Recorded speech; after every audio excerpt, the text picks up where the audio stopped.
Здравствуйте, дорогие друзья! Сегодня я хотел бы представить отчет за прошедшую неделю. Интересная была неделя, особенно в плане принятия исторического решения. Буквально 20 мая мы рассмотрели договор о присоединении Кыргызской республики к Евразийскому экономическому союзу. Мы, рассмотрев данный договор, ратифицировали его, приняли его в 3 чтениях и таким образом ратифицировали. И уже 21 мая президент Кыргызской республики подписал договор о присоединении Кыргызской республики к ЕАЭС. Будем надеяться, что данное историческое решение оно будет являться положительным, и в результате, после по истечении определенного времени мы будем только говорить об этом решении позитивно. Помимо этого, 20 мая президент Кыргызской республики подписал закон о поправках в налоговый кодекс. Согласно этому закону, теперь с 1 июля предприниматели, чей оборот составляет до 30 миллионов сомов, будут сдавать отчет в налоговые органы ежеквартально, не ежемесячно. Это касается и некоммерческих организаций.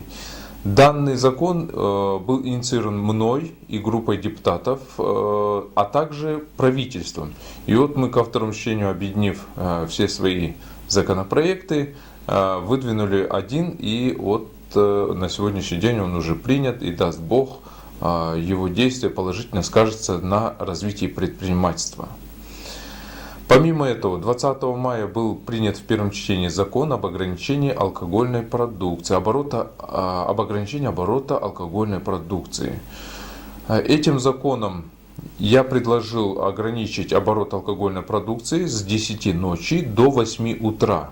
Кроме того, вносится ряд запретительных мер. Это реализация водки в пластиковых тарах, пластиковых емкостях и реализация пива в пластиковых емкостях свыше 2 литров.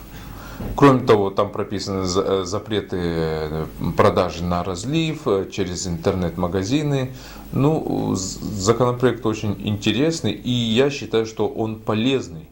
Как бы там ни говорили о том, что это примерно горбачевская мера, нет, ни в коем мере. Горбачев в свое время сделал много ошибок, он начал рубить виноградники, но мы не идем по этому пути. Мы говорим о том, что нам нужно отменить пошаговую доступность алкоголя. Во вторник, 19 мая, у меня был прием граждан, в том числе приходили граждане, которые буквально завтра, 22 мая, будут устраивать митинг в парке Фучика. Эти граждане обратились ко мне в связи с тем, что в парке Фучика происходит незаконно или хотят построить там многоэтажный дом. Но по документам видно, что данное строительство будет незаконным. Я считаю, что этим делом должна заняться Генеральная прокуратура, и я направлю письмо в Генеральную прокуратуру. А завтра, в субботу, я извиняюсь, я до этого сказал, что 22 мая, и завтра, 23 мая, будет митинг в 11 часов в самом парке Фучика. Поэтому я просил бы неравнодушных бишкекчан присоединиться к данному митингу. Кроме того, ко мне обращались из жителей города Шапоков. В марте этого года у них, к сожалению, сгорело общежитие, в котором проживали 18 семей.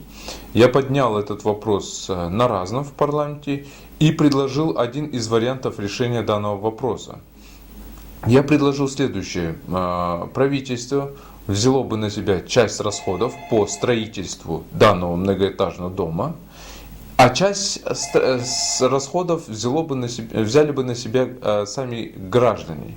И таким образом, я думаю, что совместными усилиями можно было бы построить многоэтажный дом, но уже чуть лучше, чем выглядело само общежитие.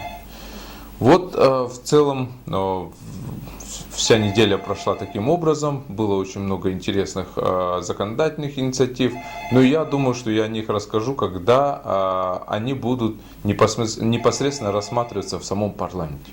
Спасибо большое за внимание.